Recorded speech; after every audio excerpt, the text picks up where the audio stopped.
This presentation is about days of supply, and like all of the presentations in this series, we'll go through the definition of it, the math of it, we'll go through how it gets defined, but more importantly, we'll also talk about how you will apply it to your store, how you can use it to improve your profitability, your sell-through, and the store's merchandising. So here we go.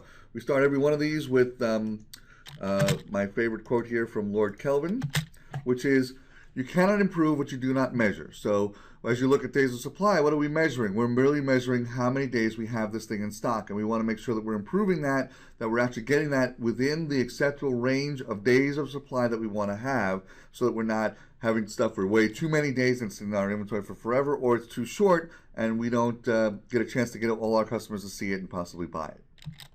So here we go. Here's our definition for days of supply. It's the number of days that the store will remain in stock based upon the rate of sale over a given period and the amount of stock that's on hand. Okay. In red, we put the formula for those of you that love math. It's the end of month inventory divided by your net sales, sales minus returns, divided by the days that were in that period, right? That tells us how many days we will have those goods in stock. How many days of supply do we have? Our goal here is to make sure that the days of supply doesn't exceed end of season. We want to make sure that we're not in stock on this thing after the season is all over, because what we don't want to do is find ourselves in inventory when we shouldn't be in inventory anymore. Okay, so here's an example of the math for those of you that are looking at that. In September, we sold 150 pieces.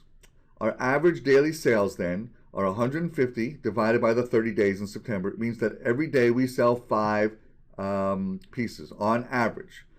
If I currently have 50 pieces in stock, that means I'm going to have 10 days of supply, right? I'm going to have the 50 that I have in stock divided by an average of 5 per day, means I have 10 days left before I'm going to be out of business. Now, that's the math of it, right? It doesn't exactly work that way. Why? Because if I have 50 in stock and I get down to the last 5, well, probably I'm going to be broken up in size. I might be broken up in color.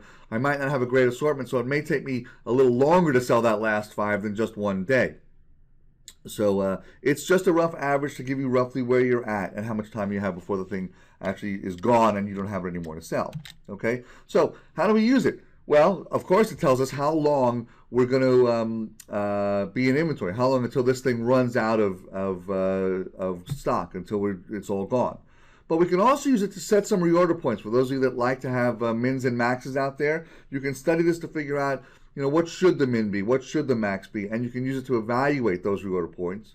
And then, of course, we'll talk about, well, okay, if min max is too high, or I'm sorry, if our reorder point is too high, what can we do to change it? What do we do to make that better? We don't just want to look at the stat and go, well, that's what it is. We always want to be able to take some action on it. So we'll look at that and go, what can we do to change it if it's not what we want? Okay? So how do we use it to set reorder points? Okay? It helps you figure out the speed at which you will sell something. So you can use that measurement of that speed to figure out what the min really ought to be to reorder. Why? Because we want to make sure that we are constantly in a good amount of inventory. You may have noticed in your own stores that when you're at the very end of the inventory and it's not much there, it's harder to sell, and customers often are looking for discounts on that as opposed to being willing to pay full price.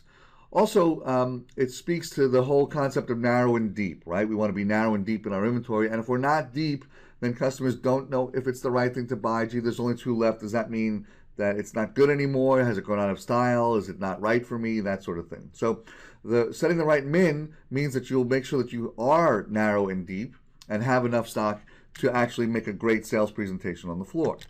So how do we use this to set the reorder point? So let's just say, like in our previous example, we're selling 5 units a day. 5 units a day. We're going to do our reorders every week. We're going to go look at that min every week and do our reorders based on that. And let's say that our vendor lead time, the amount of time from the moment I give the vendor the order, it's going to be 3 days before that gets to my store. Okay?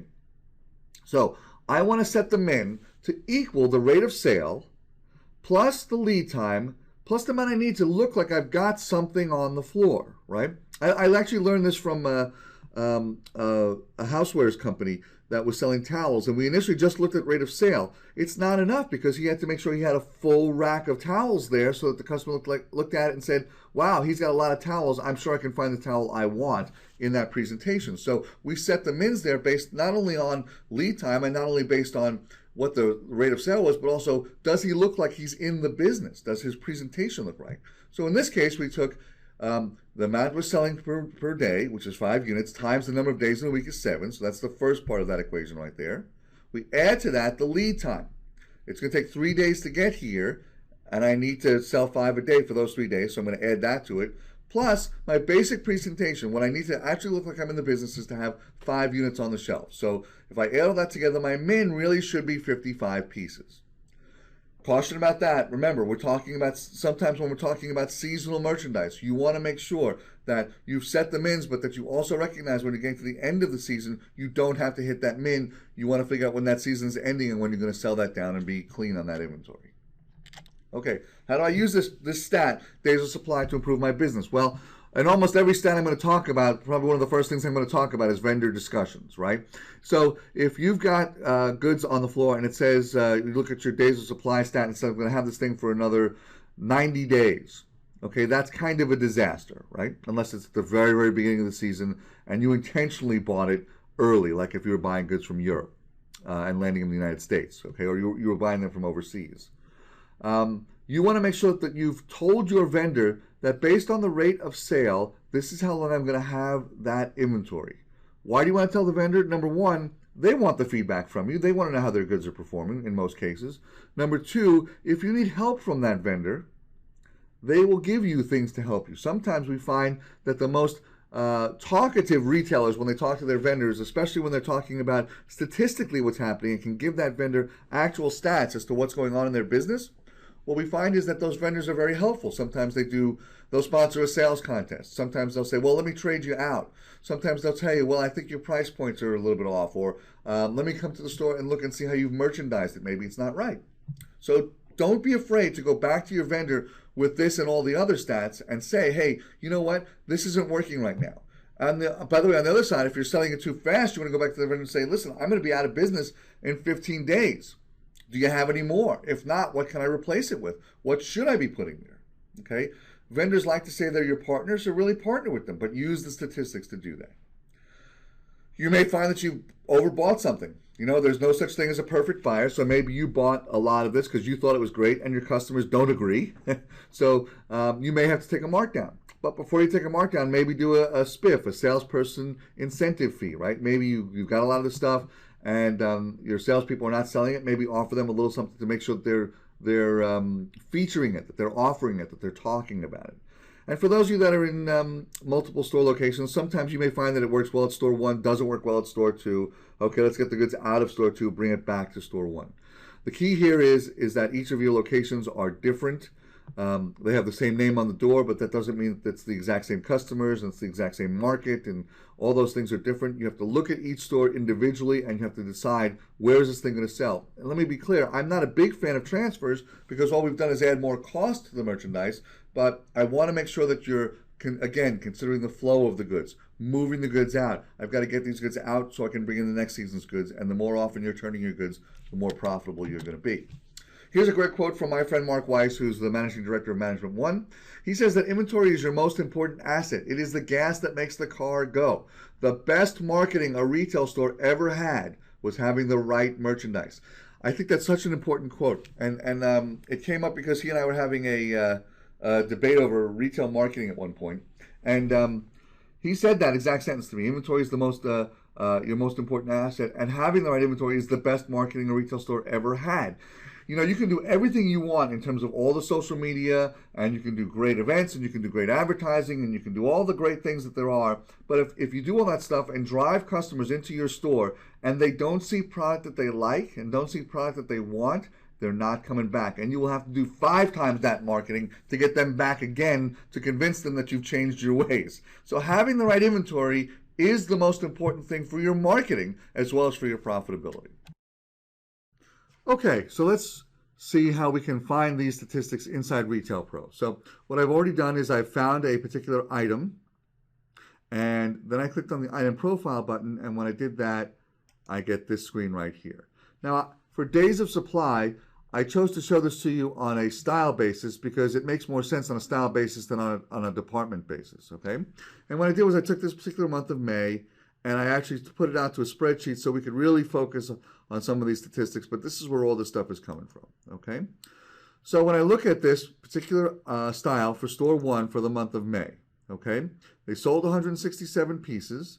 They finished the month with 196, okay? So how do we get to 36 days of supply? Well, we take the 167 pieces that we sold, we divide it by 31 days. That's how many days there are in May. That gives us what we're selling on average each day, right?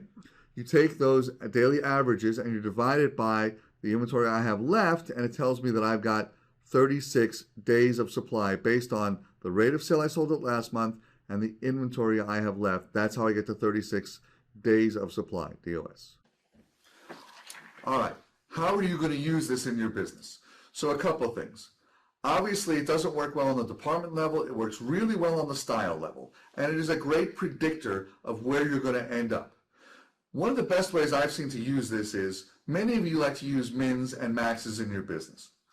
But I will tell you that most people that use the mins and maxes in their business, what do? They actually end up kind of randomly assigning a min and randomly assigning a max. Like, well, I think the min should be 3 and the max should be 9. And that's how it gets set, and it never changes. And no one ever actually evaluates. Did it actually work? Did it not work, right? So use this. Set your mins and maxes where you think, or use the Auto Min Max tool in Retail Pro. And then once you've done that, take a look and see if it's working. Do you have the right numbers of days of supply based on how you planned out your min and how you planned out your max? And if you do, great. If not, tweak this and adjust it. The other place I think that it's critical to use the days of supply thing is, remember, you want to end the season at the lowest inventory possible. So if you look at your rate of sale and you're looking at your days of supply, does that align with where the end of the season is? Or the end of that month when you're going to rotate your inventory out is. You want to use days of supply to make sure you're figuring out where this stuff is going to run out of inventory, and is that where I want it to run out of inventory. Use it for that purpose so that you're sure that you've run out of inventory at the exact right time, not too early so you miss sales, and not too late so that you have to take bigger markdowns. That's how you use days of supply to make money in the retail business.